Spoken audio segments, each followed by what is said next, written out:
Bannerlord is a very complex game, and there are a lot of things that you can do to make your game easier.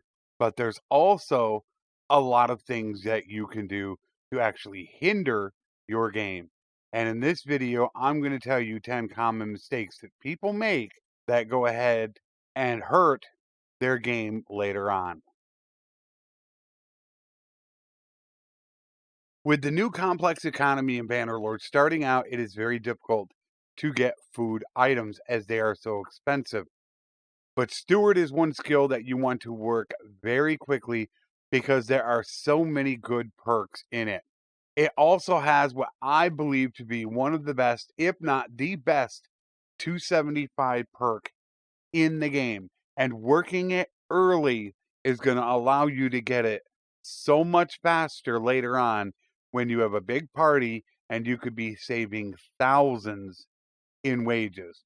What a lot of people don't realize is that Steward comes down to how many troops you have and how many food types you have.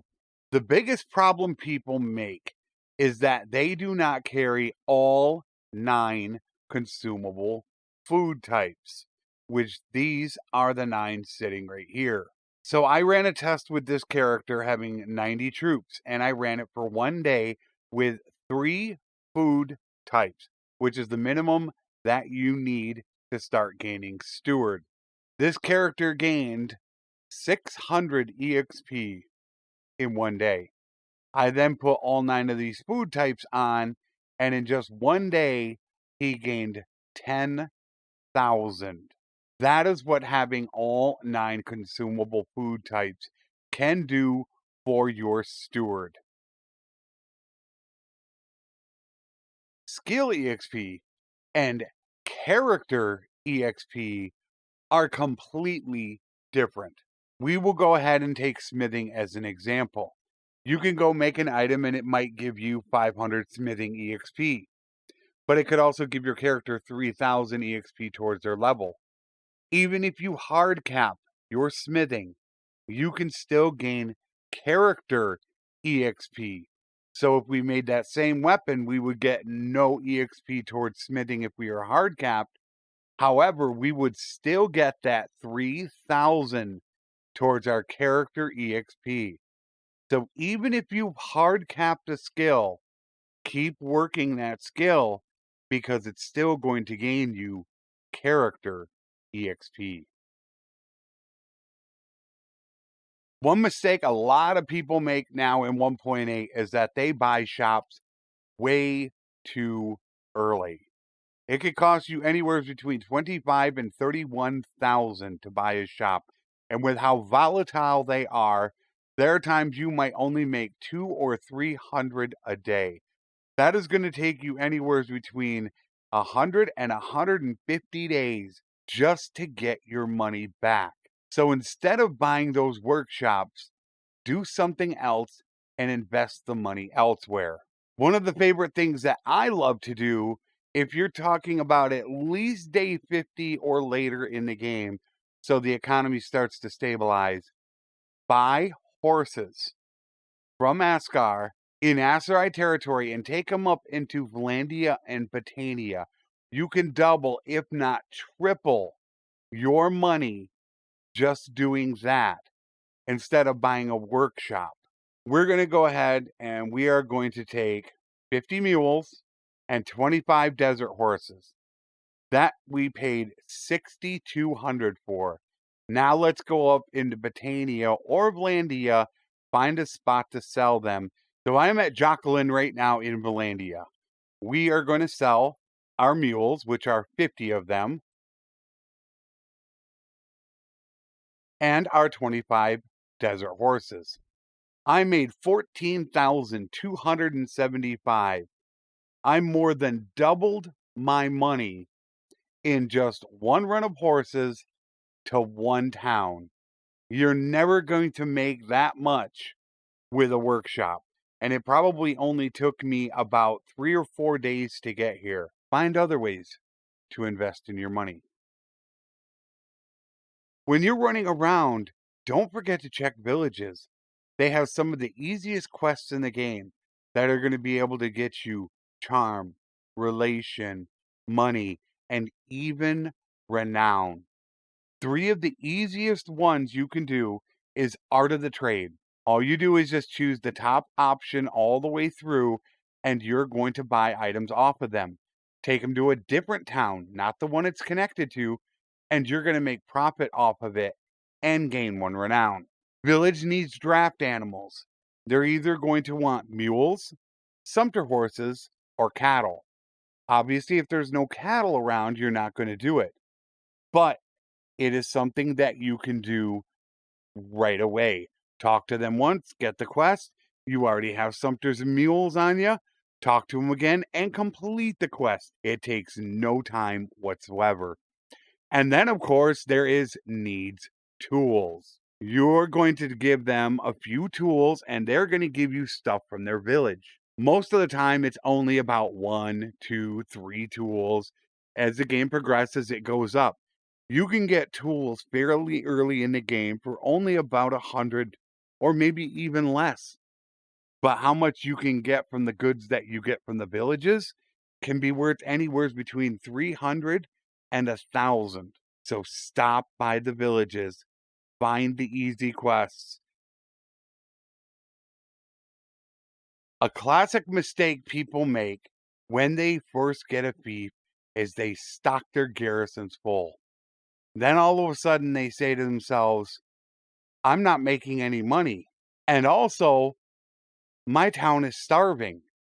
That is because your garrison will eat food and you also have to pay them. When it comes to militia, you don't have to pay the militia and they don't eat food. So prioritize more on building militia. Running caravans is nice. However, it is never a good thing to do when you're at war. You might think that just because your kingdom is not at war right now with another faction, your caravans are safe. But a lot of kingdoms will still be at war with minor clans. These are the guys that are going to be looking to raid your caravans, and a huge risk to run if you're at war. If you have workshops and you join a faction and they're at war, and those shops are in those towns that you're at war with, you're not going to lose your shops. I just joined the Northern Empire, who is at war with the Western Empire, and I have shops in Ortesia, Rote, Domaris, so I should lose all of these shops. However, I still have all my shops. You only lose your shops when war is officially declared. Don't worry if you make the mistake and you join a faction and you have shops in those towns. You can hold on to those shops even though you're at war. But when they peace out, that's when you need to think about selling your shops, because if war is declared, you will then lose all your shops.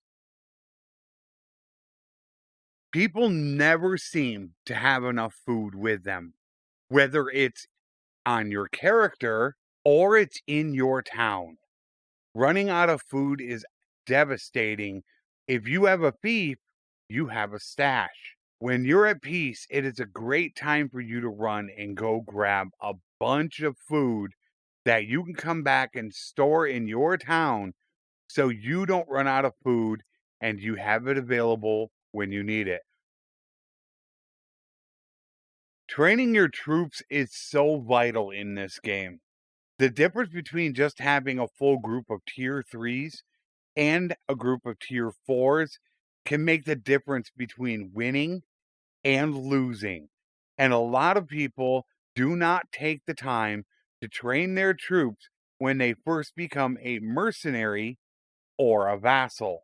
One of the easiest ways you can do it is by getting the 2 steward perks, Paid and Promise and Giving Hands.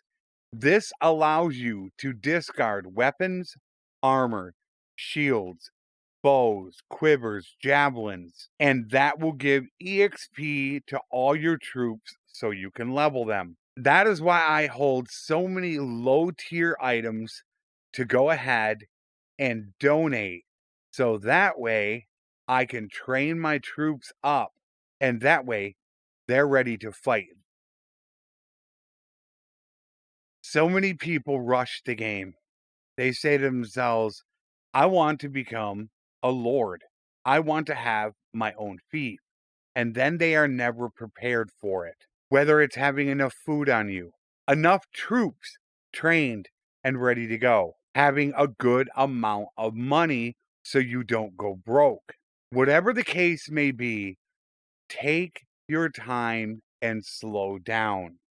The game isn't going anywhere. The longer you take, the more you build up, the more you work your skills, it's going to make it that much easier for you when it becomes time to be a mercenary, a vassal, or running your kingdom. I hope at least one of these helps you out in your next game.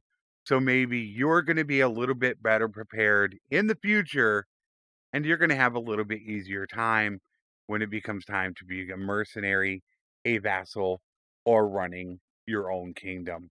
Until next time, my friends, take care, and thanks for watching.